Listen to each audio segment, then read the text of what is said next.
아멘. 여러분 오늘 아침 일어나셔가지고 제일 먼저 하신 일이 무엇입니까? 사람마다 다를 겁니다. 가장 먼저 한다는 것은요, 그만큼 그것이 중요하기 때문이죠. 어떤 일보다 우선해야 하기 때문에 긴급한 일일 수도 있고 중요한 일일 수도 있고요. 먼저 해야 하기 때문에 그 일을 하지 않았나 싶습니다. 그럼 우선순위는 사람들마다 다릅니다. 같은 우선순위를 가진 사람은 없지요. 부부라 할지라도 가족이라 할지라도 각기 하루를 시작함에 있어서 하는 일은 다르죠. 여러분이 교회 오기 위해서 또 준비하는 과정 속에서도 아마 또 다른 모습들을 보여주었을 것입니다. 지금 바울은 우여곡절 끝에 로마에 도착했습니다. 그는 가택연금 상태입니다. 로마 군인이 그를 지키고 있었고 바울은 가이사의 재판을 기다리는 상황이었습니다. 그런 바울이 로마에 도착해서 가장 먼저 무엇을 했는가? 본문은 그것에 관하여 우리에게 말씀하고 있습니다. 그가 한 일을 우리가 살펴보게 될 것인데요. 그 일들을 보면 하나님께서 바울을 부른 목적이 성취되어졌음을 우리는 알 수 있습니다. 사도행전 23장 11절 말씀을 보시면은 하나님께서 바울에게 하신 말씀이 있습니다. 사도행전 23장 11절입니다. 그날 밤에 주께서 바울 곁에 서서 이르시되 담대하라. 내가 예루살렘에서 나의 일을 증언한 것 같이 로마에서도 증언하여야 하리라 하시니라. 예루살렘에서 유대인들에게 생명의 위협을 받고 있었을 때에 하나님은 바울을 격려하셨습니다. 그리고 그에게 하나의 사명을 주셨습니다. 그가 로마에 가서 할 일에 관하여 말씀하셨습니다. 그것은 예루살렘에서 하나님에 관하여 예수 그리스도에 관하여 증언한 것처럼 로마에서도 그 일을 하게 될 것이다 라는 것입니다. 바울은 그 일을 온전히 감당한 모습을 오늘 본문에서 볼 수 있습니다. 첫 번째로 바울이 가장 먼저 한 일은요, 유대인 지도자들을 초청하였습니다. 17절 말씀 보시면은 사흘 후에 바울이 유대인 중 높은 사람들을 청하여 라고 시작합니다. 높은 사람들, 유대인들 중에서 높은 사람들, 유대인 지도자들입니다. 아마 회당의 지도자들이 아닌가 추측되어집니다. 그런데 이 일이 사흘 후, 다시 말하면 바울이 로마에 도착해서 사흘 후에 이루어진 일입니다. 멜리데에서 겨울을 보내며 휴식을 취하긴 하였지만은 오랜 여행 끝에 로마에 도착했습니다. 우리 흔히 하는 말로 시차 적응해야 한다는 이야기 있지 않습니까? 바울이 한 사흘 동안의 기간 중에 아마 몸을 추스린 기간이 아니겠는가 싶습니다. 그가 기운을 차리자 가장 먼저 한 것은 유대인 지도자들을 초청했다라는 것입니다. 그는 비록 육체적으로 피곤한 상황 속에 있었지만은 복음 전하는 것을 늦추지 않았음을 알 수 있습니다. 그는 빨리 유대인들을 만나기 원하였습니다. 그런데 여러분 알다시피 바울은 지금 구금 상태입니다. 마음대로 대로를 활보할 수 있는 상황이 아닙니다. 자유롭게 거리에 나가서 복음을 전할 수 있는 형편이 아닙니다. 회당에 가서 유대인들에게 예수님을 소개할 수 있는 그런 수도 없는 상황이었습니다. 다시 말하면 바울은 지금 복음을 전할 수 있는 기회가 차단되어 있는 상태라는 것입니다. 그래서 그는 자신이 찾아가는 것이 아니라 유대인 지도자들을 자신의 집으로 초청했다라는 것입니다. 당시 로마에 유대인들이 한 4만에서 6만 명 정도가 거주하였고 그 정도의 인구가 있었다는 이야기는 많은 회당들이 아마 로마에 있은 걸로 추정되어집니다. 그들은 바울이 로마에 왔던 소식을 듣고 궁금해했습니다. 도대체 바울이 누군지, 그리고 바울이 어떤 일로 이 로마에 오게 되어졌는지. 왜냐하면 일단 바울이 죄수의 신분이거든요. 그러니까 여행은 아니란 말입니다. 어떤 목적을 가지고 온 것도 아닙니다. 죄수의 신분은 바울입니다. 그럼 바울이 자기들을 초청했을 때에 이 로마 유대인 지도자들은 궁금하였고 무슨 이야기를 하나 싶어서 이 초청에 응한 모습을 볼 수 있습니다. 유대인 지도자들이 바울을 찾아 그의 집에 왔을 때에 바울은 먼저 그들에게 자신이 어떻게 해서 이 로마에 오게 되어졌는지 그 배경을 구체적으로 설명하고 있습니다. 그들을 향해서 형제라는 표현을 하고 있습니다. 형제라는 것은 그들과 유대인 지도자들과 자신이 똑같은 동족 유대인임을 밝히고 있는 것입니다. 그는 자신이 유대인의 율법과 관습을 어겼다는 죄목으로 지금 내가 이 가이사에게 재판받기 위해서 로마에 왔지만은 그러나 나는 무죄다. 죄가 없음을 주장합니다. 자기는 백성이나 조상들의 관습을 거슬러 아무것도 하지 않았다고 말합니다. 그는 어쩔 수 없이 가이사에게 상소한 것이지 결코 동족인 유대인 민족들을 고소하기 위하여 고발하기 위하여 로마에 온 것은 아님을 밝히고 있습니다. 그러면서 바울은요 아주 중요한 이야기 하나를 합니다. 그것은 지금 자기가 유대인 지도자를 초청한 이유가 바로 이스라엘의 소망이라고 말하고 있습니다. 20절 말씀을 한번 보십시오. 20절에 보시면은 이러므로 너희를 보고 함께 이야기하려고 청하였으니 이스라엘의 소망으로 말미암아 내가 이 쇠사슬에 매인 바 되었노라. 내가 지금 이렇게 죄수 신분으로 이 로마에 오게 된 것은 이스라엘의 소망 때문이다. 이스라엘의 소망이라는 것은 바로 메시아를 이야기합니다. 유대인들이 갈급하는 유대인들이 가지고 있는 그 메시아에 관한 이야기입니다. 지금 바울은 이스라엘 소망이라는 것을 가지고 주제를 가지고 유대인 지도자들과 이야기를 시작하고 있다라는 사실입니다. 바울이 이처럼 이스라엘 소망을 언급한 이유는 그들에게 복음을 전하기 위함입니다. 바울에게 있어서 로마는요 복음을 전하는데 결코 좋은 상황은 아니었습니다. 그는 죄수의 신분이었고 언제 가이사에게 재판을 받게 될지 알 수 없는 형편이었고 또 가이사에게 재판받았을 때 어떤 결과가 나올지 알 수 없는 상황이었습니다. 그럼에도 불구하고 활동하는데 사역하는데 제약을 받고 있음에도 불구하고 그는 유대인 지도자들을 불러서 복음을 전하기 위한 준비를 했다라는 것입니다. 복음을 전하기 힘들고 어려운 상황이었지만 바울은 복음 전하는 것을 포기하지 않았습니다. 그는 앞선 1, 2, 3차의 전도 여행과 상황이 전혀 달랐습니다. 복음을 전할 수 있는 기회가 주어지지 않았습니다.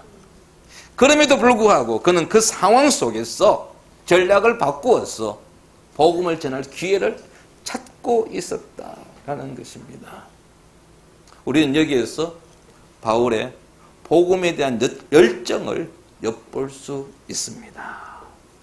그는 한 번도 좌절해서 자신에게 부여된 이 사명, 복음 전하는 사명을 저버린 적이 없다라는 것입니다. 성도 여러분, 우리에게 전도에 대한 열정이 있습니까? 지금 내가 처한 형편이 전도하기 너무 힘들고 어렵기 때문에 잠시 내 형편이 좋아지면 상황이 좀 더 좀 좋은 분위기로 바뀌면 그때 가서 내가 전도해야 되겠지라고 생각하고 혹 미루고 있지는 않습니까? 우리는 어떤 상황 속에서도 어떤 경우에서도 복음을 전할 수 있어야 합니다. 환경이 우리의 발목을 잡아서는 안 된다라는 것입니다. 여러분, 복음 전하는데요, 우리는 환경을 극복해야 합니다.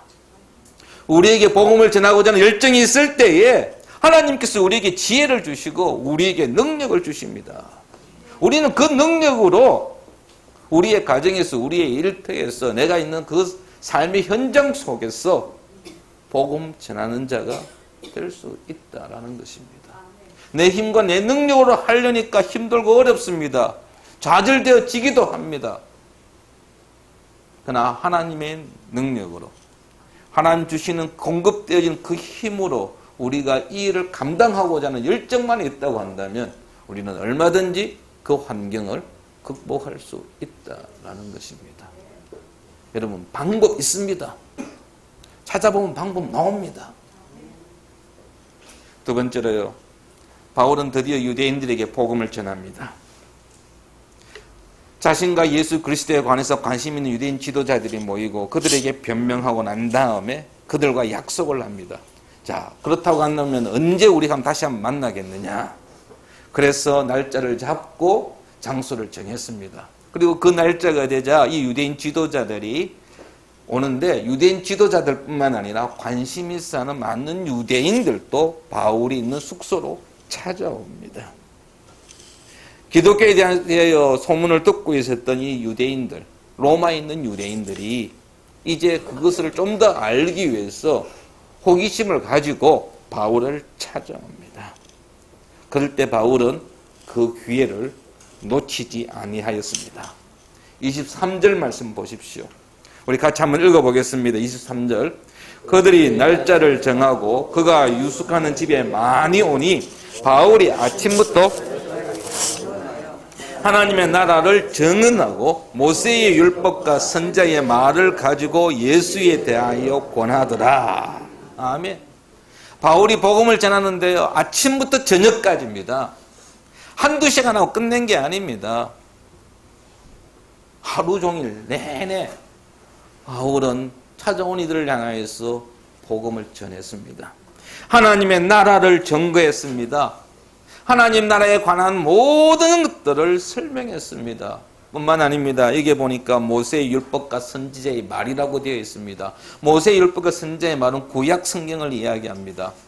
유대인들이기 때문에 잘 알고 있는 내용입니다. 유대인들이 알고 있는 구약 성경의 지식을 가지고 바울은 하나하나 설명해 나가기 시작합니다. 창세기에 나와 있는 내용, 출애굽기에 있는 내용, 이사야 선지자했던 그 내용들이 바로 예수 그리스도에 관한 것이다 라고 하나씩 구체적으로 설명하며 권하였다라는 것입니다. 예수 그리스도가 바로 하나님께서 구약 성경에서 약속하신 메시아임을 증명하고 있는 것입니다.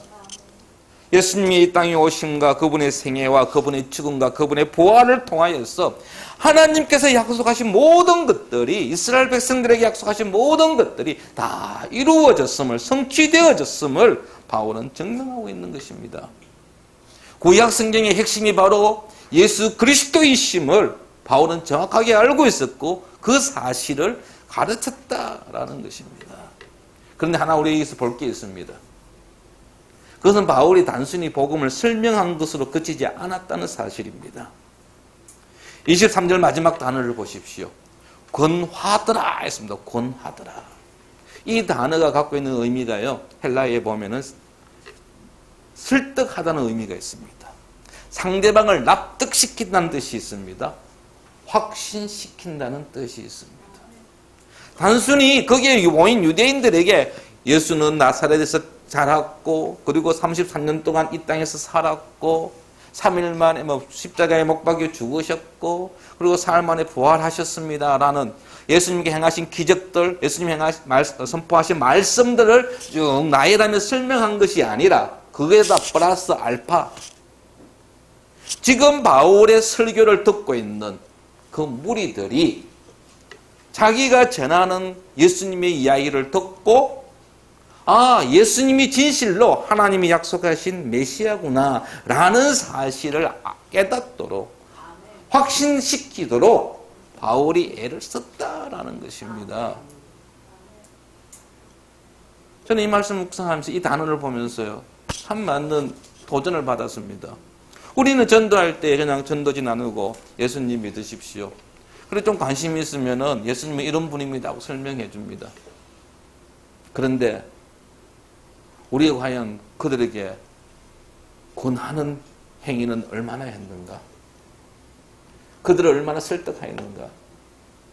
한 번은 제가 교회에 있는데요, 낮에 교대 학생 하나 찾아왔어요. 믿지 않는 학생이라면서 자기 지금 윤리 레포트를 제출해야 되는데 기독교와 다른 종교의 차이점에 대해서 제가 좀 인터뷰를 하겠다고 저하고 인터뷰를 한 몇 분 했습니다. 10분 정도 했는데요. 이 말씀을 묵상하면서 아쉬운 생각이 들어요. 그때 좀 더 예수님에 관하여 말씀하는 가운데, 복음을 이야기하는 가운데 그를 쓸 때까지 갔으면 얼마나 좋았을까. 여러분, 전도지 나누어 주는 걸로 만족하지 마십시오.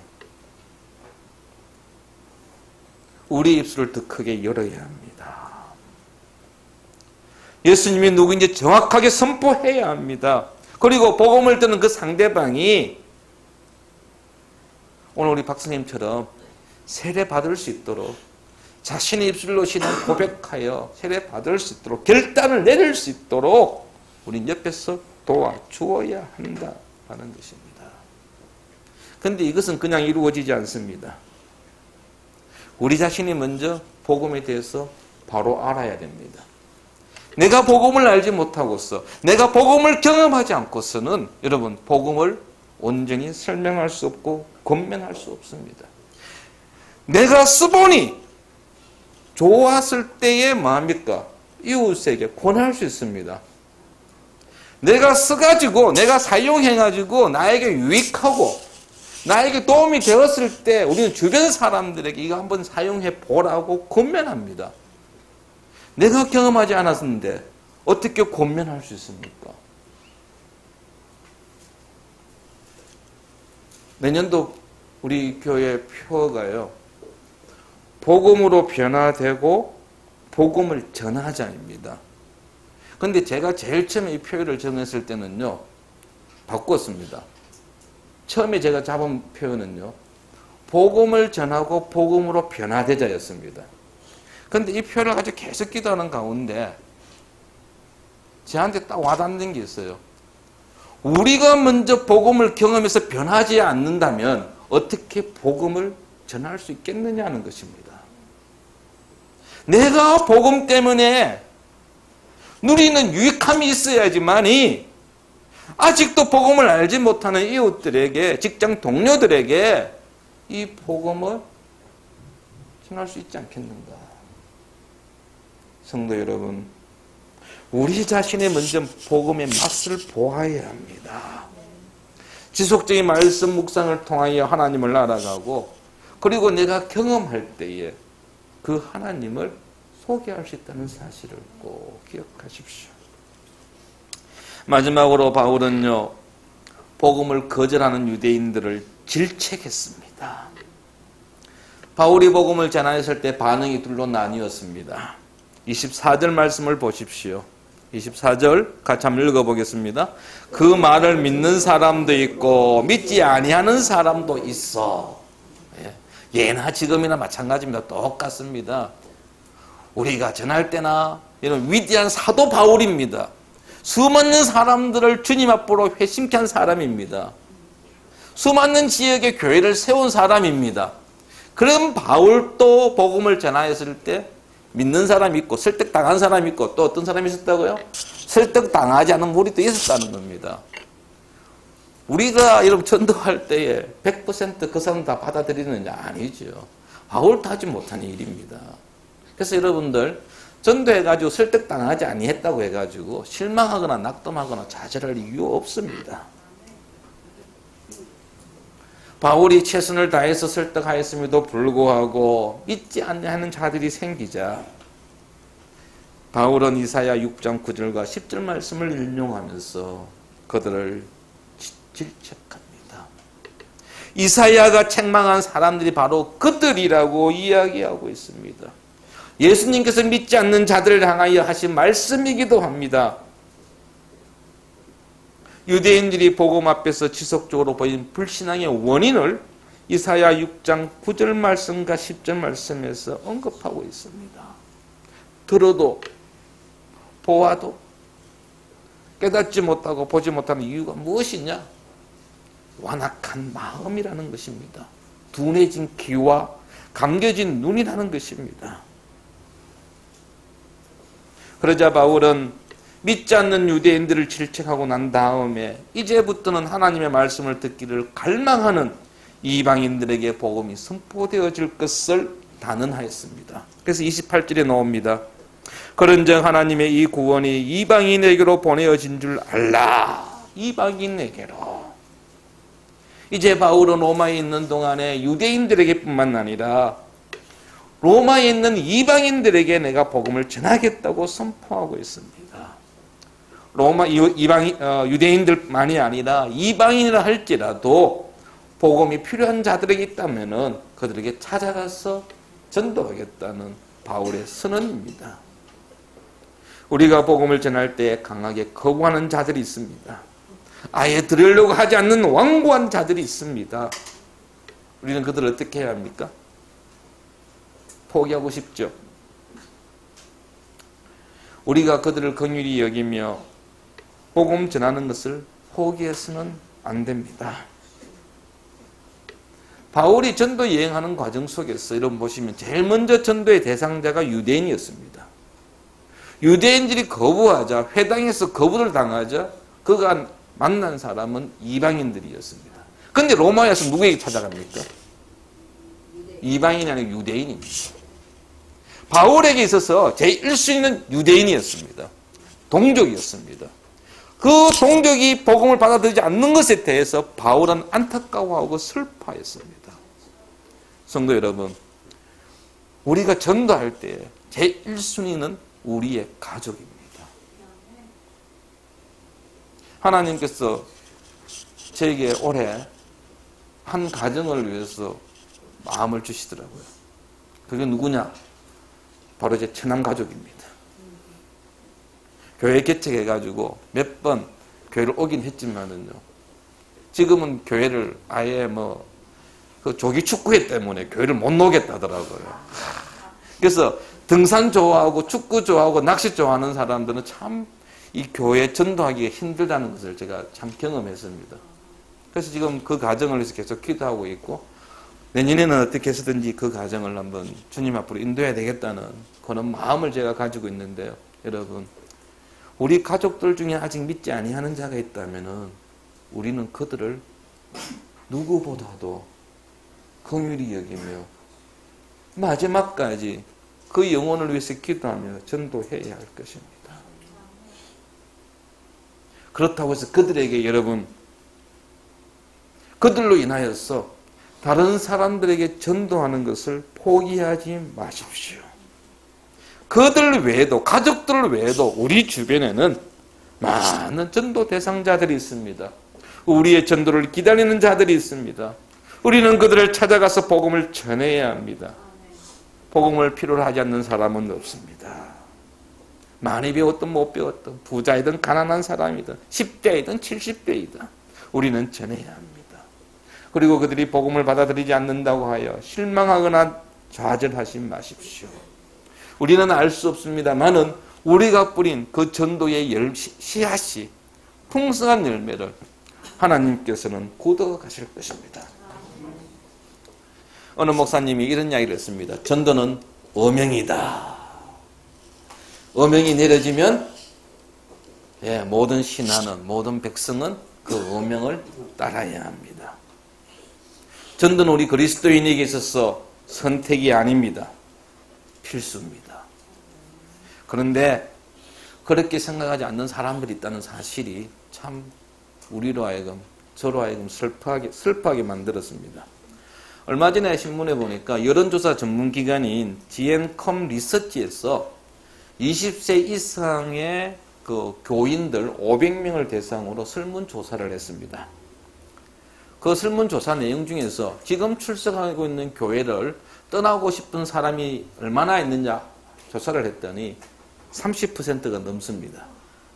3분의 1 정도가 지금 출석하고 있는 교회를 떠나겠다라는 것입니다. 기회만 주어지면 떠나겠다는 것입니다. 3분의 1. 대단한 숫자지요. 그럼 왜 떠나려고 합니까? 라고 했더니 첫 번째 이유는요.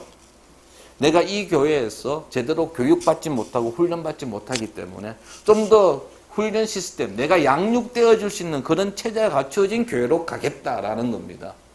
충분히 이해할 수 있는 답이죠. 두 번째는 예배입니다. 예배 분위기가 마음에 안 들다는 것이죠. 그거는 사람의 성향에 따라서 달라질 수가 있습니다. 그냥 조용히 그냥 예배 드리기 경건하게, 우리 흔히 경건하면 조용한 예배 아닙니까? 그렇게 예배 드리기를 원하는 분도 있는 반면에 또 젊은 사람들은 여기서 뭡니까? 그냥 꽝꽝 드럼도 치고 좀 북적북적하고 그런 또 예배를 또 선호하는 사람이 있기 때문에 그것도 이해할 수 있습니다. 근데 세 번째 이유가 뭔지 아십니까? 교회에서 전도를 강요하기 때문에 내가 교회를 옮겨야 되겠다. 이 숫자가요, 10%가 넘습니다. 10%가 넘습니다. 좀 교회에서 목사님이 전도에 관한 이야기 좀 안 했으면 좋겠다는 겁니다. 그거 듣기 싫어서 교회 옮기겠다는 이야기입니다. 거기에 응답한 분들이 교회 목사님들 얼마나 전도를 강요했는지는 모르겠습니다.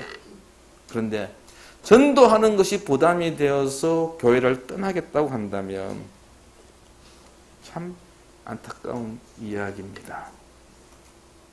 여러분, 목사를 위해서 전도하는 건 아니지 않습니까? 하나님의 지상명령이기에 오늘 또 저는 여러분에게 전도하라는 이야기를 하고 있는 것입니다. 여러분 혹시 제가 책에 있는 내용이나 뭐 이런 걸 인용하면 참 좋겠지만은 그래도 우리 성도들의 관심은 드라마가 좀 있기 때문에 드라마에 있는 대사 하나를 제가 좀 이야기하고자 합니다. 낭만 닥터 김사부라는 드라마에 보면은 제가 한 번씩 그 드라마에 나온 대사에 그냥 충격을 받는데요. 가장 큰 충격을 받은 대사가 이겁니다. 나는 좋은 의사가 되는 것도 아니고 최고의 의사가 되는 것도 아니고 환자에게 필요한 의사가 되고자 한다. 주인공이 한석규의 대사입니다. 필요한 의사. 제가 그 대사를 딱 듣는 순간 저는 멈칫하더라고요. 그럼 나는 좋은 목사가 되고자 지금까지 해왔느냐, 최고의 목사가 되기를 원했느냐. 하나님은 나에게 원하는 목사가 어떤 목사냐? 좋은 목사가 되기를 원하느냐, 최고의 목사가 되기를 원하느냐? 성도들에게 필요한 목사가 되어야 하지 않겠느냐? 여러분, 성도에게 필요한 목사가 되려고 하면요, 쓴소리도 해야 합니다. 좋은 목사 되려면은 성도들 듣기 좋은 말만 하면 되죠. 여러분들 복 많이 받으십시오라는 이야기 하면 되고, 예? 부담 안 주는 이야기 하면은 좋은 목사입니다. 최고의 목사는요, 좀 솔직하게 이야기하면은 성도들을 이용하면 최고의 목사 됩니다. 좀 막 교인들 부르붙여가지고 교회 가득 채우고 교회 크게 짓고 그러면 최고의 목사죠. 그런데 하나님께서 원하시는 목사가 아닌데 어떤 목사인가? 제 스스로 자문자답해 봅니다. 혹시 여러분의 마음에 끄리낌 있는 설교를 한다 할지라도 부담되는 설교를 한다 할지라도 여러분 하나님께서 나에게 주시는 말씀으로 아멘하고 받아들이시기 바랍니다. 전도 참 제 자신이 부끄럽습니다. 제 자신이 먼저 부끄럽습니다. 하지만 그럼에도 불구하고 제가 전도에 관한 설교를 할 수밖에 없는 이유는 이 전도가 우리 모든 그리스도인들이 감당해야 될 사명이기 때문입니다. 우리는 지난 한 해 동안 얼마나 전도하였습니까? 전도 대상자를 위해 얼마나 기도하였습니까? 아직도 복음을 듣지 못한 자가 있다고 한다면 복음을 들어야 함에도 불구하고 내가 전하지 아니해서 복음을 듣지 못하였다고 한다면 우리는 이 해가 2016년 다 가기 전에 그들에게 찾아가서 복음 전하는 이렇게 성도들 되기를 축원합니다.